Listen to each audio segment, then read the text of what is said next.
ஜனாசா தொழுகையில் கலந்து கொள்ளாமல் நேராக மையவாடிக்கு செல்பவர்கள் நிலை என்ன?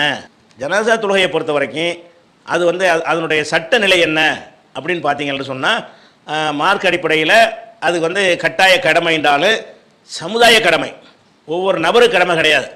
யாராச்சும் ஒரு 10 பேர் தொழுதுட்டாங்கன்னா எல்லாருடைய கடமை நீங்கிரும். ஒவ்வொருத்தரும் 5 வேளை தொழுகிற மாதிரி, ஜும்மா தொழுகிற மாதிரி கண்டிப்பாக அனைவரும் அதில் கலந்து கொள்ளணும்னு சட்டம் இருக்கான்னு கேட்டால் ஜனாசா தொழுகைக்கு அப்படி சட்டம் இல்லை. அப்படி ரசூலுல்லாஹ்வுடைய காலத்தில் ஒருத்தர் விடாமல் அழைச்சி ஜனாசா தொழுகை நடத்தினதும் இல்லை, இருக்கிற அளவு வச்சு செய்வாங்க.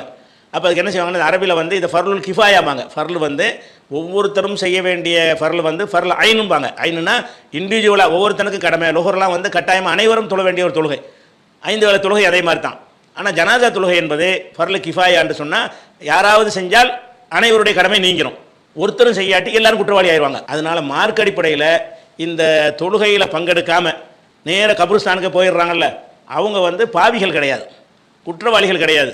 நீ ஏன் அப்படி போனேன்னு கேள்வி எல்லாம் கேட்க மாட்டான். ஆனால் இந்த ஜனாசா தொழுகை என்பதற்கு மறுமையில் நன்மை எதிர்பார்க்கக்கூடிய மக்களுக்கு அது நல்ல ஒரு வாய்ப்பு. முஸ்லீமில் வரக்கூடிய ஹதீஸில் மன் ஷஹிதல் ஜனாசத்தை ஹத்தா யுஸல்லா அலைஹா, தொழுகிற வரைக்கும் யார் ஜனாசாவில் கலந்து கொண்டிருக்கிறாரோ, தொழுகையோடு திரும்பிட்டா கூட உங்களுக்கு பெரிய ஒரு இழப்பு வராது.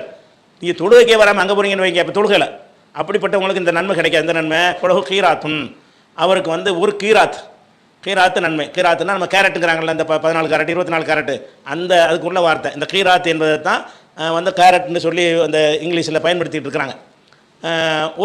ஒரு கேரட் நன்மை இருக்குன்ட்டாங்க. ஒருத்தன் ஜனாசா தொழுகையிலையும் கலந்துக்கிறான், அடக்க செலவரையும் கலந்து கொள்கிறான், அன்னையும் சேர்த்து செஞ்சானே ஆனால் ஃபலஹு கீராத்தானே, அவனுக்கு 2 கீராத்து நன்மை இருக்கிறதுன்னு ரசூலுல்லாஹ் சொல்கிறாங்க. அப்போ ரசூலுல்லாஹ்ட்ட சஹாபாக்கள் கேட்குறாங்க, மல் கீராத்தானே, 2 கீராத்துனா என்ன அப்படின்னு கேட்குறாங்க. அப்போ ரசூலுல்லாஹ் சொல்கிறாங்க, மிஸ்லல் ஜபலைனில் அலீமைனி, பிரம்மாண்டமான 2 மலை போன்ற நன்மை. 2 மலை, ஒரு மலை எவ்வளோ பெருசாக இருக்கும் அவ்வளோ நன்மை.